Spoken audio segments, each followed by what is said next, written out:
Necə ki, Allah subhanahu wa ta'ala İbrahim aleyhisselamın adıyla diyerek deyir ki, فَقَرَّبَهُ اِلَيْهِمْ قَالْ أَلَا تَأْكُلُمْ Və İbrahim aleyhisselam qonağı gəldikdə yeməyi onların qabağına qoydu və dedi, məgər yemirsinizmi?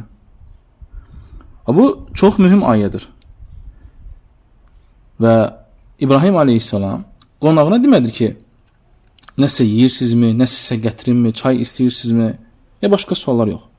Birbaşa qızardılmış buzoyu gətirir, qoyur qonağın qabağına. Və necə ki hədisdə gəlir, Allah Resulü sallallahu aleyhi və səlləm buyurur ki, Kənə əvvələ mən dayifə İbrahim. İlk qonağa, qonaqpərvəlik edən İbrahim aleyhisselamdır. Və Süfyan Əs-Suri'nin gözəl sözü var. Deyir ki, qardaşın səni ziyarət etdikdə ona demə ki, yemək yeyirsənmi, ya nəsə sən qabağına gətirinmi? Lakin onun qabağına birbaşa gətir. Əgər yeyərsə yeyər, yemərsə sonra qaldırarsan onu. Və baxın, subhanallah, necə bizdən öncəkilər ayə ilə hədisə əməl edərdilər və necə ədəbləndirərdilər.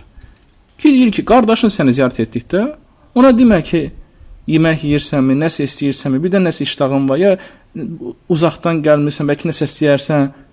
Yox, əzizim, evində nə varsa, hətta su olsa belə, heç nə yoxdur, suyun var. O suyu gətir, onun qabağına qoy. Evində nəsə bir şey varsa, utanma. Gətir, onun qabağına qoy. Və bu da artıq qonaqpərvərlikdir.